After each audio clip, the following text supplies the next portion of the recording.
Hi, this is Newt with a minute of medicine for your mind. You know, just the other day I was standing in line. It was a double glass door and it was a long line to get into the doorway. But nothing was coming the other way. And I was wondering, why isn't anybody opening another door? Why are we standing in line? So I go up and open the other door, walk through, take a few steps, and I look back and I notice that there's no line any longer because everyone now is walking through both doors, that the one I just opened and the one that was already open. So what's the point I'm trying to make to you today? You know, it's the end of the year, last day of the year here, and it's a time to reflect upon your last year. I like to get honest and ask myself, did I show responsibility? You know, was I self-reliant? You know, was I able to respond to my needs? And could I rely upon myself to do the things I needed to do for myself so that I can move forward and continue to be productive and contributing to society and be fulfilled?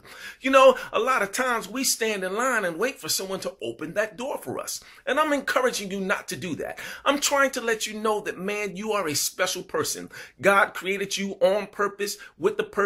There's never been anyone like you, and there'll never be anyone like you after you leave this planet. Everything that you have inside of you is there so you can accomplish those things that you see in your mind, your purpose and your goals, dreams, and aspirations.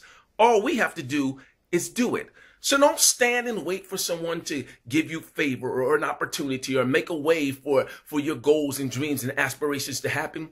You already have the seeds to make them happen.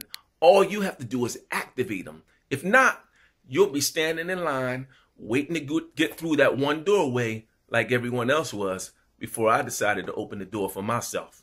This is Newt with a minute of medicine for your mind.